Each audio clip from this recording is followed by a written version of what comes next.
అరే ఎర్ర బుక్ అని వాళ్ళు ఇప్పుడు ఎర్ర బుక్ రాజ్యాంగం అని భయపడిపోతున్నారు రా స్వామి. మొన్నటి వరకు మీసాలు మెలేసి అబే నాకేమవుతుందో తోపు తురం ఏమన్నారు ఆయన తమ్మినేని గారు, రథం ఏదో వస్తుందంట, అందరికి కస అన్నాడు, అయిపోయింది. కార్యకర్తల పైన ఎక్కిపోయాడు ఆయన. మీరు అందరూ వైకాపాలను ఒకటే అడగాలి, అధికారంలో కలవలేకపోయారు, అది డిఫరెంట్ స్టోరీ. ప్రతిపక్షంలో ఉన్నాడు, ప్రతిపక్ష హోదా కూడా లేదు, పులివెందుల ఎమ్మెల్యేనే, ఫుల్ టైం ఉంది, ఎందుకు మిమ్మల్ని కలవట్లేదు? కనీసం ఇప్పుడు కూడా కలవట్లే, ఒక్క ఫోటో కూడా దిగట్లా. అంటే సొంత కార్యకర్తలంతా ఎంత చిన్న చూపు ఒక్కసారి మీరు ఆలోచించాలి. అరే ఎర్రబు గురించి మాడితే ఒకటికి గుండెపోటు వచ్చింది భయ్. ఇంకొకటి పరిస్థితి ఎలా ఉందో మీకు బాగా తెలుసు కదా, ఏదో మాట్లాడేశాడు. నా గురించి మాట్లాడినప్పుడు నేను బాధపడలా. ఎప్పుడైతే మా తల్లి జోలికి వచ్చాడో ఆనాడే నేను ఫిక్స్ అయ్యా, టైం వస్తుంది మీకు చూపిస్తారా ఒక్కొక్కటి సంగతి. చూశారు కదా పరిస్థితి. ఏనా తల్లి జోలికి వస్తే వదిలిపెడతాం మనం? ఎవరిని వదిలిపెడతారా?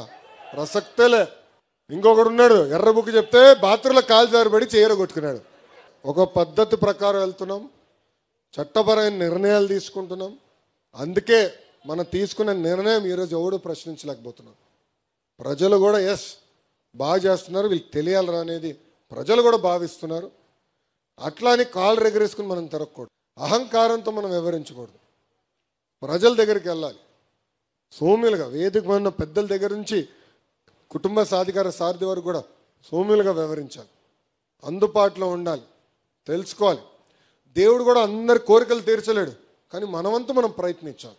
ఇప్పుడు రవణ అనేక అద్భుతమైన కార్యక్రమాలు చేస్తున్నారు, నియోజకవర్గంలో కూడా బాగా జరుగుతున్నాయి. కానీ నేను కోరేది కూడా ఏంటంటే, మన వార్డు అధ్యక్షులు ఉంటారు, మండల అధ్యక్షులు ఉంటారు, అధికారులు వాళ్ళు గుర్తించాలా, వాళ్ళు అడిగింది కోరిన పనులు చేయాల్సిన బాధ్యత కూడా వాళ్ళ పైన ఉంది. అలాంటి డైరెక్షన్ ఇవ్వాల్సిన అవసరం కూడా రవాణా పైన ఉంది.